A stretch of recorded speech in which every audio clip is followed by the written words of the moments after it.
Hello दोस्तों, पधारिए। दोस्तों, आपसे एक सवाल है कि क्या आपने अपनी जिंदगी में कभी फेलियर का सामना किया है? क्या आप कॉम्पिटिटिव एग्जाम देते देते थक गए और हताश निराश हो गए और सोचा कि बस अब मेरे बस की बात नहीं है, या आपको कारण पता नहीं चल रहा है कि क्यों आप फेल हो रहे हो इतनी मेहनत करने के बाद भी, या बार बार कोशिश करने के बाद भी? आई एम श्योर आप में से बहुत सारे लोग ऐसे होंगे जिन्होंने अपनी जिंदगी में कभी ना कभी किसी ना किसी फील्ड में फेलियर का सामना जरूर किया होगा। And to be very honest, मैं भी उनमें से एक रही हूँ। तो दोस्तों, आज के वीडियो में मैं आपको यही बताने वाली हूँ कि आप कैसे अपने उस फेलियर को एक पॉजिटिव रिजल्ट में तब्दील करें और कैसे उस फेलियर से अपना पीछा छुड़ाएं, कैसे अपने एग्जाम को क्रैक करें और आप एक्चुअल में क्या गलती कर रहे थे जो इतनी मेहनत करने के बाद भी आपका वो एग्जाम क्लियर नहीं हो रहा था। एंड यार, कैसे जब आप फेल होते हो आप उस बुरी सी सिचुएशन को डील करते हो, कैसे आपको एक्चुअल में डील करना चाहिए। तो दोस्तों, अगर अपनी जिंदगी में कुछ करना चाहते हो तो वीडियो में लास्ट तक बने रहो, नहीं तो ये वीडियो अभी के अभी छोड़ के आप लोग जा सकते हो, क्योंकि मैं ये वीडियो सिर्फ व्यू कमाने के लिए नहीं बनाती हूँ। मेरा लक्ष्य ये वीडियो बनाने का सिर्फ यही है कि मैं आपकी जिंदगी में आपकी सहायता कर सकूं, आपकी जिंदगी में आपको वो मुकाम हासिल कराने में अपना सहयोग दे सकूं। तो दोस्तों, अगर पेशेंस है तो वीडियो में लास्ट तक बने रहो।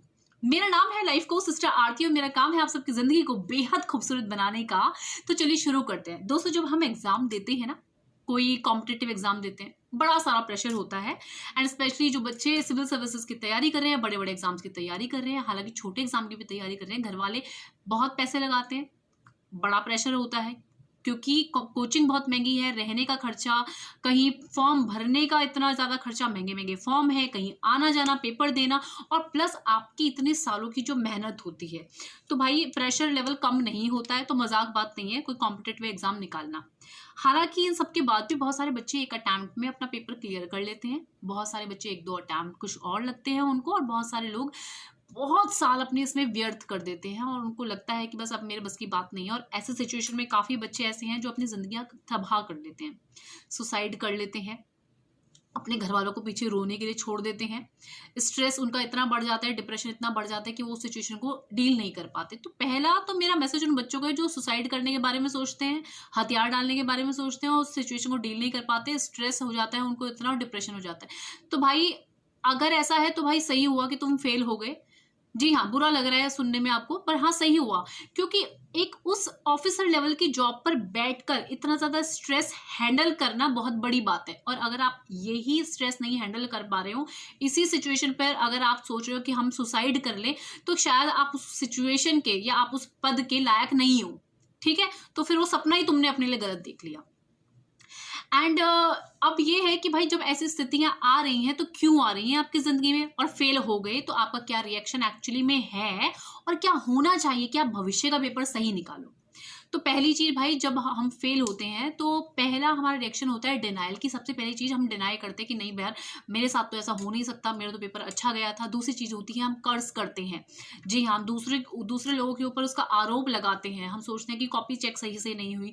तीसरी चीज है कि हमें बहुत ज्यादा गुस्सा आता है, गुस्से में ये गुस्से वाली सिचुएशन बहुत वर्स्ट होती है। इसी गुस्से वाली सिचुएशन में हम अपना आपा खो देते हैं। बहुत से बच्चे स्ट्रेस में आके सुसाइड कर लेते हैं, बहुत सारे बच्चे चीजों को तोड़ते फोड़ते हैं, बहुत सारे बच्चे किसी से बात नहीं करते। फिर अगली सिचुएशन आती है रोना, क्राई। जी हाँ, आपको बहुत रोना आएगा, आप अकेले में बैठोगे, सॉलिटेयर में चले जाओगे, डिप्रेशन में आ जाओगे, खूब रोगे। फिर जो पांचवी सिचुएशन आती है ना भाई, ये पांचवी सिचुएशन ही एक्चुअली वो क्रांतिकारी सिचुएशन होती है। जी हाँ, पांचवी सिचुएशन में बहुत सारे बच्चे ऐसे होते हैं जो कहते हैं चलो भाई अब की बार जो हुआ वो हुआ, अगली बार ना टॉप मैंने ही करना है। जी हाँ, पर इस पांचवी सिचुएशन में बहुत सारे ऐसे बच्चे हैं जो अपने हथियार डाल देते हैं और सोचते हैं कि नहीं भैया हमारी बस की बात नहीं है, बहुत साल इसमें दे दिए, एंड अब चलो अपने घर वालों का सहयोग करना है, और चलो 10 12 7 8 साल जो गए वो गए, अब ये काम छोड़ ही देते हैं, अपनी पढ़ाई, अपनी किताबें बोरिया बिस्तरा बांध देते हैं अपना, और अपने घर की तरफ को रवानगी कर लेते हैं। तो ये वो है जो अपने हथियार डाल देते हैं।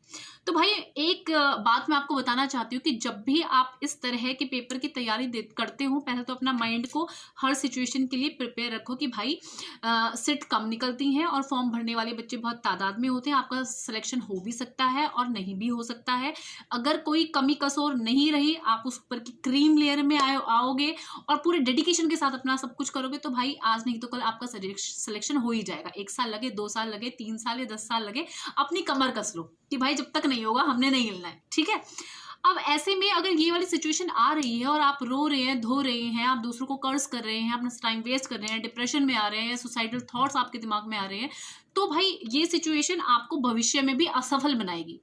और जैसे ही आपका फेल का रिजल्ट आता है और आप उस चीज को एक्सेप्ट करते हैं कि ठीक है, नहीं, शायद कुछ ना कुछ कमी रही होगी, चलो और बेहतर तैयारी करें, तो आपका एक तो टाइम बच जाता है। नहीं तो बच्चे डिप्रेशन में महीनों निकाल देते हैं, 2 महीने, 3 महीने, 4 महीने, फिर जितना वो पहले की तैयारी होती है ना, वो सब दिमाग में से फ्लश आउट हो जाती है।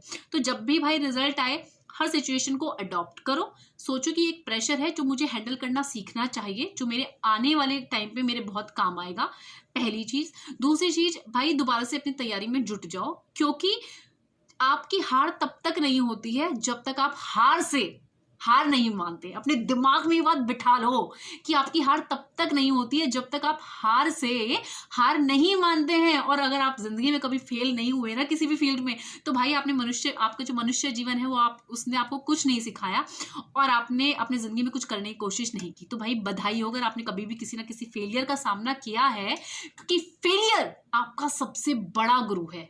फेलियर आपको वो सिखाता है जो आपको किताबें भी नहीं सिखा पाती हैं। फेलियर से हम बहुत कुछ सीखते हैं। अब भाई क्या कमी रह गई थी कि जिसकी वजह से आपका रिजल्ट पॉजिटिव नहीं आया? बच्चे घर से दूर हैं, बहुत जाके हमारे दोस्त इत्यादि बन जाते हैं जिनके साथ हम बैठते हैं, ग्रुप स्टडीज करते हैं, पढ़ते लिखते हैं, अपना मतलब हमें लगता है कि वही हमारी एक फैमिली बन गई है ना।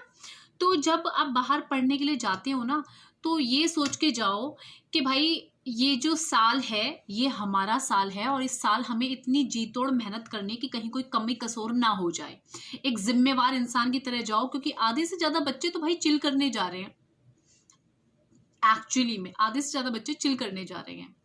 तो भाई क्या कारण रहा कि जिसकी वजह से आपका ये रिजल्ट ऐसा रहा? आप सोचते हैं कि पढ़ाई भी करी, इतने साल बाहर भी रहे, इतना कोचिंग भी करी, घर वालों ने खर्चा भी दिया, पर तब भी रिजल्ट पॉजिटिव नहीं आया। अब इस रिजल्ट को कैसे पॉजिटिव बनाना कैसे है? तो भाई कैसे बनाना है? पॉइंट नंबर 1, भाई ऑर्गेनाइज्ड रहो। जी हाँ, बहुत सारे ऐसे बच्चे हैं जो बिल्कुल भी ऑर्गेनाइज नहीं है। आज टाइम टेबल कुछ फॉलो किया, कल कुछ और फॉलो कर दिया, परसों किसी और ने कुछ कह दिया, वो कर दिया, 4 दिन कोचिंग गए, फिर सोचा नहीं कोचिंग से कुछ नहीं होगा, इससे अच्छा तो हम खुद ही पढ़ ले। रोज रोज अपनी कोचिंग बदली, रोज रोज अपने साथी बदले, कभी कमरा बदला, कभी कुछ बदला। तो भाई सब कुछ ऐसे फैला लिया, ऑर्गेनाइज नहीं है। तो भाई जहाँ चीजें ऑर्गेनाइज नहीं होती, जहाँ टाइम सही मैनेज नहीं होता, वहां पे तो भाई मुझे नहीं लगता आप किसी लक्ष्य को बीन सकते हो। ठीक है। पॉइंट नंबर 2, कंसिस्टेंसी होनी बहुत ज़्यादा ज़रूरी है। देखिए बहुत सारे ऐसे बच्चे हैं जो 10, 12, 15 दिन, भाई हर महीने 10, 12, 15 दिन जी तोड़ मेहनत करते हैं। इतना पढ़ेंगे, 18 घंटे, 19 घंटे, 22 घंटे अपनी नींद, भूख, प्यास सब भूल जाएंगे, खूब पढ़ेंगे। और वो इतना ज़्यादा पढ़ेंगे कि उसके बाद आने वाले उनके एक हफ्ता वो आराम करेंगे। यार बहुत थक गए, स्ट्रेस हो रहा है, थकान हो रही है, कंसंट्रेट नहीं कर पा रहे। जब वो फिर उनके दोस्त उनको रायचंद बन जाते हैं। वो कहते हैं अरे यार इतना भी किताबों में घुसना ठीक नहीं है, चल ठीक है सुन थोड़ा सा चिल आउट करते हैं। तो फिर वो अपने दोस्तों की बातों में आ जाते हैं। फिर कुछ दिन उनके घूमने फिरने में और वो चिल आउट करने में, दोस्तों के साथ पार्टी करने में, हंसने में, खिलखिलाने में, इनमें चले जाते हैं। और मैं इनको कहती हूँ टाइम वेस्ट हो जाता है आपका। ठीक है। तो कंसिस्टेंसी होनी बहुत ज़्यादा ज़रूरी है। एंड इस कंसिस्टेंसी ना होने की वजह यही है कि आपका जो दिमाग है इतना ज़्यादा डिस्ट्रैक्ट हो रहा है। जी हाँ, नेक्स्ट पॉइंट इज डिस्ट्रैक्शन। अगर भाई सबसे पहले जब कोई तैयारी करने जाते हो ना, तो सोच लो भाई कि जब तक ये लक्ष्य ना बींद ले तब तक और सब मोह माया से हमें दूर रहना है। डिस्ट्रैक्शन कैसा? भाई घर से बाहर गए हो, नया बहुत कुछ दिखा है, तो कई बार लोगों को इश्क हो जाता है। लड़के लड़कियां सबकी बात कर रही हूँ यार, नॉर्मल है, ठीक है।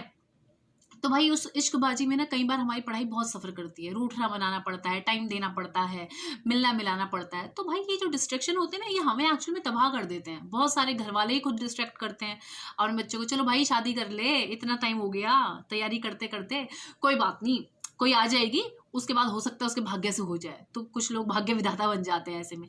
तो भाई इस तरह के डिस्ट्रैक्शन से, इस तरह की मोह माया से दूरी बनाए रखो जब तक आप तैयारी कर रहे हो। नेक्स्ट इज रिपीटेशन, जी हाँ। देखिए कभी भी ना किसी आपको लगता है कि नहीं ये पार्ट तो मैंने पढ़ रखा है, ये पार्ट तो मैंने पढ़ रखा है, भाई रिपीटेशन, हर चीज़ को इतना रिपीट करो, हर चीज़ को लिख के देखो, अपना टाइमिंग चेक करो कि कितने टाइम में आप उस आंसर को दे पा रहे हो, कितनी उस स्पीड में लिखते हुए आपकी हैंड राइटिंग कितनी सही है, आपकी स्पेलिंग मिस्टेक कितनी सही है, और कितनी मतलब जितनी बार रिपीटेशन कर लो, ये सोचो कि जब तक आपका वो पेपर आता है तब तक 10-12 बार आप उस चीज़ को रिपीट कर चुके हो। तो प्लीज रिपीटेशन बहुत जरूरी है। नेक्स्ट भाई बहुत इंपॉर्टेंट है, आने वाले 4 पॉइंट ये है फूड, आपका खाना पीना।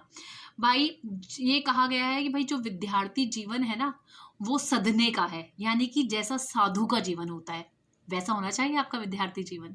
तो भाई आपका खाना पीना ना टेस्ट के लिए नहीं खाओ कि बहुत मिर्च मसाला तला भुना नॉनवेज खाना, तो इन सब चीज़ों से अपनी दूरियां बहुत बना लो भाई। बिल्कुल उबला हुआ खाना खाओ एंड कम मिर्च मसालों वाला खाना खाओ, और ऐसा खाना खाओ जो टेस्ट में चाहे जैसा भी हो, बस उसमें न्यूट्रिशन की मात्रा भरपूर हो।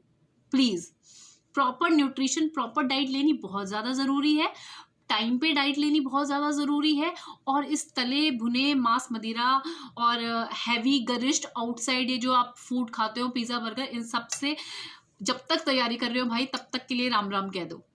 भाई बैड एडिक्शन, अब बुरी आदतें भाई बच्चों में बहुत पड़ जाती है जब वो बाहर जाते हैं। बुरी आदतें जैसे कि आपको फ्रेंड्स के साथ पार्टी करने चले गए कुछ टाइम, चलो चिल आउट कर लेते हैं, चलो आज पार्टी हो गई, चलो 2-4 बोतलें भी खुल जाती हैं। तो भाई ये जो बीच बीच में जो बोतलें खुलना, सिगरेट इत्यादि पीना, इन भाई रीज़न है, कह रही हूँ रीज़न ये है कि इनसे आपकी बॉडी में जो टॉक्सिन लेवल है वो बढ़ जाते हैं। जब टॉक्सिन लेवल बढ़ जाते हैं तो आपकी कार्य करने की क्षमता, याद करने की क्षमता, चीज़ों को रिकॉल करने की क्षमता कम हो जाती है।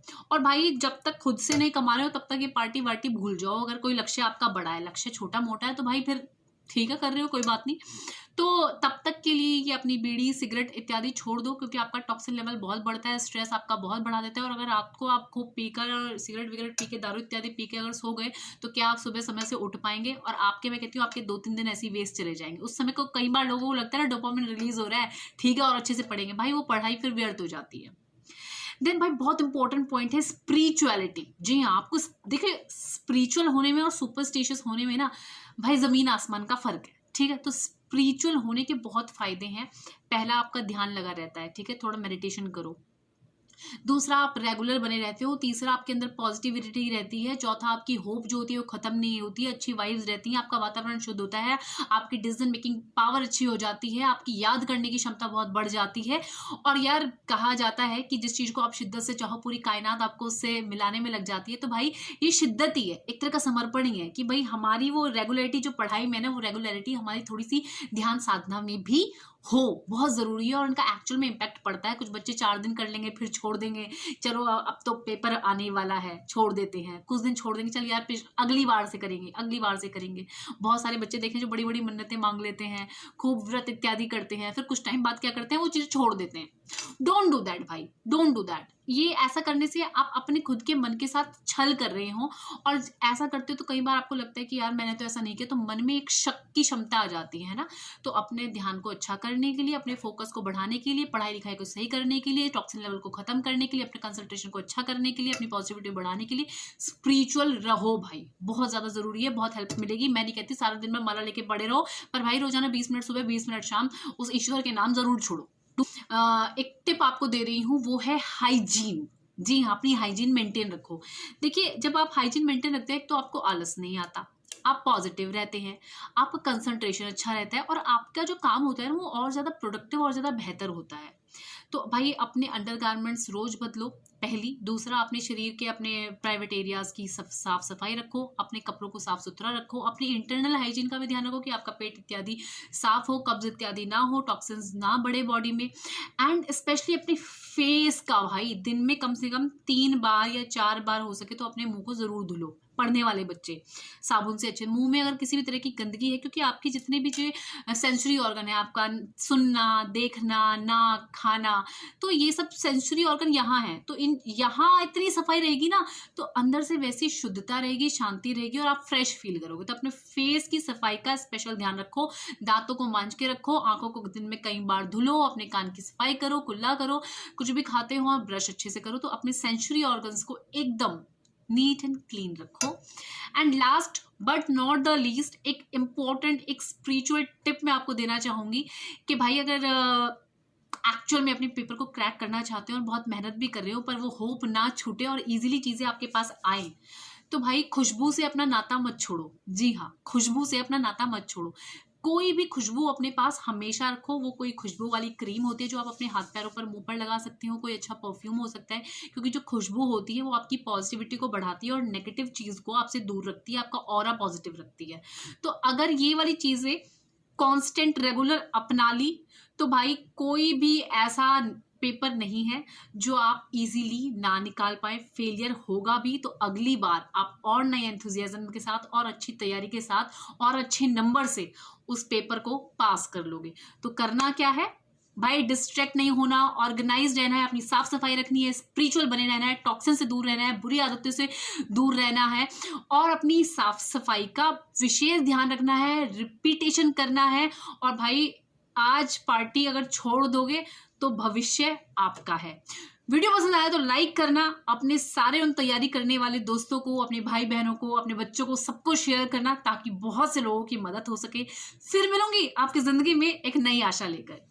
धन्यवाद।